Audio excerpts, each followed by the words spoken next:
everyone, Jim Swift, senior editor here at the Bulwark. I'm joined by Andrew Ager and Sam Stein, who is walking away from Vice President Kamala Harris's address to the nation. Sam, what'd you see? Well, it was packed. Definitely, I would say 40, 50,000 was people's estimates. It was interesting. It was an unbelievably patriotic setting, and I think she got the visuals. It felt like, even though it was a massive rally, honestly, it felt like it's made for TV rally. Yes. Because there was, there's obviously, I think you guys heard it, protests going on in the back, some weird siren sounds. Yes. What kind of protesters were they? Were they liberal or conservative? They were anti-Israel, pro-Palestinian protesters throughout. I think that's sort of the perils of doing an outdoor venue, is that it was just, you can't control the sound. You can't control who's here and who's not. The speech itself was sort of, kind of a standard stump, but had obviously the early references to that being the site of January 6th, where Trump rallied his supporters. And then the petty tyrant lines at the end kind of brought it back together. It kind of sounded like January 6th when she was trying to make that case. The vibes with in the audience, I will say, was the sirens for sure. The vibes in the audience were interesting for me because I fully expected a bunch of sort of liberal panic among the crowd. But the people I talked to, they were really nervous and anxious about the election. But this had this kind of collective, cathartic, we're in this together aura. Almost as if they were sort of well, this could be our last time we rally here for a little while. Yeah. The next time we come here might be when we're protesting. But there was a thread of optimism through the crowd that because she could draw these types of crowds, because there was just a lot of energy among the people there, that in fact this would work out. How are you feeling about the election so far? Confident. Confidence? Absolutely. That makes you an odd person in a Democratic gathering. How about you? Hopeful. Hopeful. Okay. How about you? Nervous? I'd say hopeful. Hopeful. What makes you hopeful? The vibe. I just feel that in the end, positivity has to prevail. We know what the alternative is going to be. So I'm just hoping that in the end, people stand in that voting booth and just kind of think positive. Now, you're all women. Kamala has so many thoughts and ideas. She has plans. She has goals. Right. She cares about the American people. She is, as she has been for her entire life, kind to all people. How are you feeling tonight? I'm feeling very, very good. What? I don't understand why everyone feels so optimistic here. This is the first rally I've ever gone to, and the energy here is just unbelievable. It's good energy. You think it translates into the election writ large? I hope so. I mean, look at all the people on the mall that aren't even in this area. It's pretty remarkable. So, it felt a little different than the online discourse for sure. It's hard to say if that translates. I mean, obviously DC's 90% city Democrat. So it wasn't there wasn't expected to be much in the way of anything but love. But I did notice that in terms of the crowd, it was much more optimistic than I thought. Andrew, so in making her final case, did she do it well? Is she going to steal the news cycle back from Madison Square Garden? Does she want to even steal the news cycle away from Madison Square Garden? What did you make of it? Yeah, well, I thought it was a useful exercise in contrasts. Obviously, Madison Square Garden, we've all talked about it to death. It was Trump just kind of leaning back into the soothing, warm bath of all of the grievances, all of the right-wing, petty fights, all of the meanness and ugliness and cruelty. And Kamala was very disciplined in the sense that this was not a base speech at all. I mean, she had stuff in it that was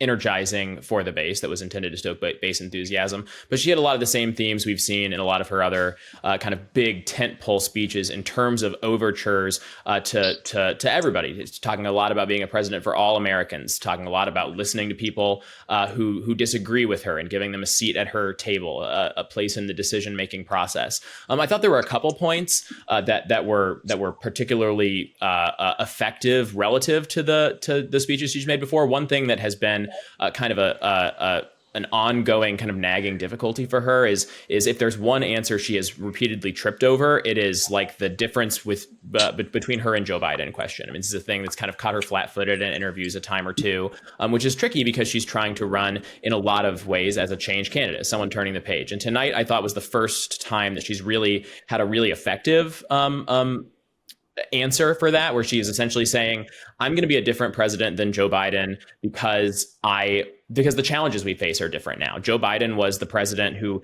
got us through that pandemic, and now we're kind of back to normal times. And my challenge is to restore normalcy in terms of prices and things like that. So I thought that was useful. That I could see that breaking through and being effective. And for the most part, she hit her points. She made her case. There are people tuning in now who weren't tuned in during the convention, that sort of thing. So I thought it was an effective speech.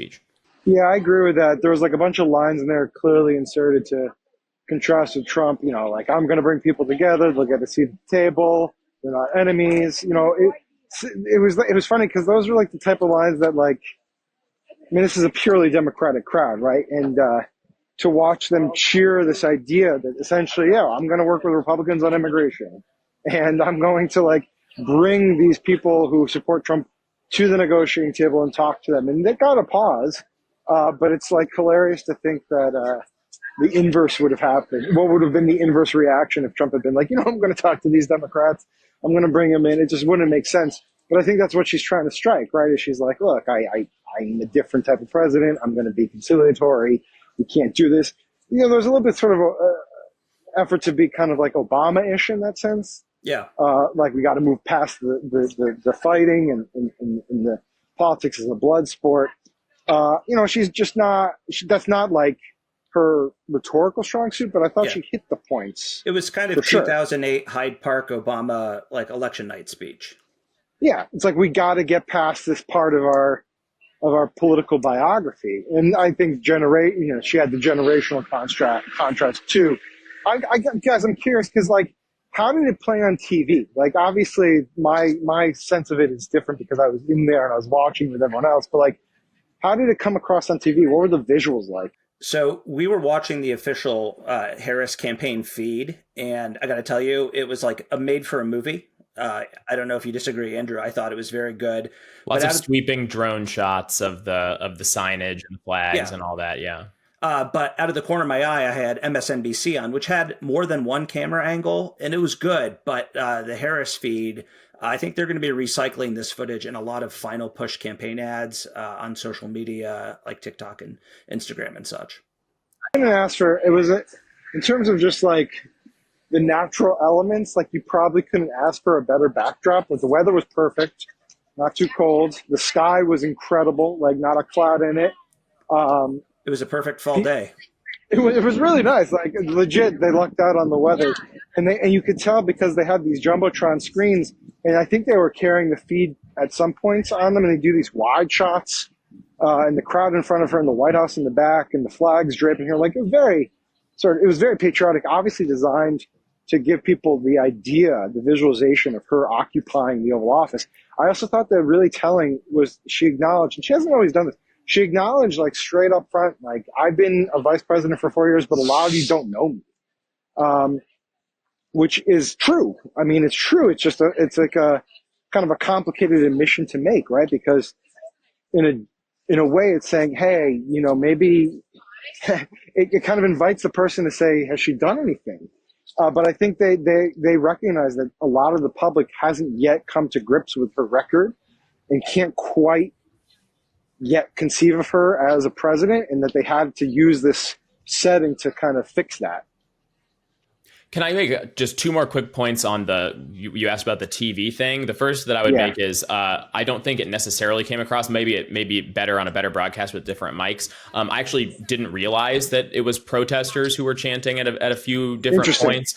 We were talking a little bit about what is that siren? Is there just like a siren going by for a long, long time? Like, what's plainly something's a little weird. But then in terms of if there was chanting or anything like that, I heard a few voices break through, but it was not clear that anybody was like, it was not clear what was going on. So that's interesting to hear. I will say to that, like, very clearly they have practiced and rehearsed these disruptions, right? Yeah. Like, she just talked through them. She wasn't bothered by them. She didn't address them. where I was standing, which was about, a couple hundred feet in front of her, and there's a huge, there's a fairly sizable crowd, but the mass of the crowd was well behind her.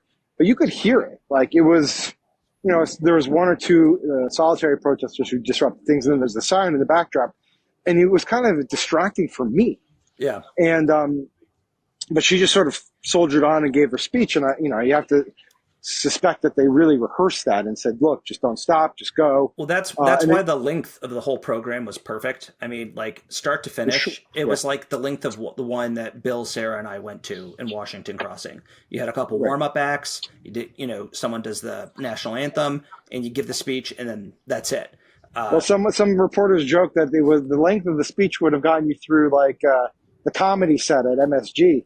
You would still have a few more hours if you were at a Trump rally. No one was used to it. They're like, wait a second, you can do an address that's only about 45 minutes? That works? She had to get to the Dodger game. I mean, some people have priorities. One thing that just occurred to me about the crowd noise thing specifically, and I don't know if there's anything to this, I'm kind of just speculating, but I have wondered as I've watched a lot of these Harris events online, it always seems like the sound is like kept quite low relative to like a Trump event where he revels in the crowd and he has the kind of the house mics turned way up so you get the roar. It does seem at least plausible that this is a thing they have like deliberately planned for, right? Like we expect that we're going to have these pro-Palestinian protesters disrupting things here and there.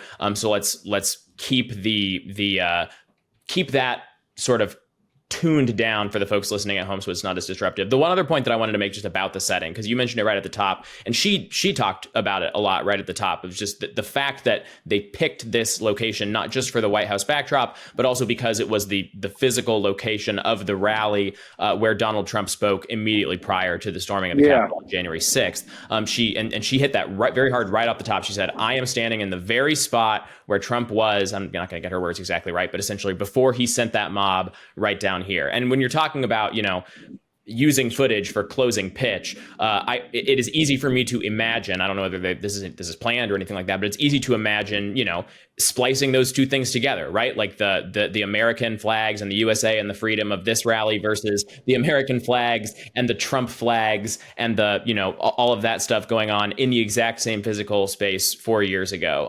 It was. Did she actually? I couldn't recall. I know she referenced it being 4 years ago. Did she actually say the words January 6th? I'm not totally sure. I don't know.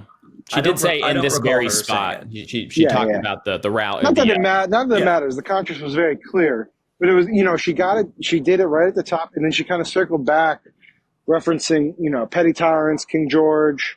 We've marched against this stuff. We've worked against this stuff. Seneca Falls, and I thought that was probably the strongest part of the speech. The rest was, sort of standard stump and giving the public who might be tuning in for the first time. I'd be shocked if they are, but giving them her platform. And then this was like, no, we have some broader goals here beyond just, expanding Medicare to cover home care. Mm-hmm. I hate to say it, but Republicans have succeeded in making January 6th a weighted term.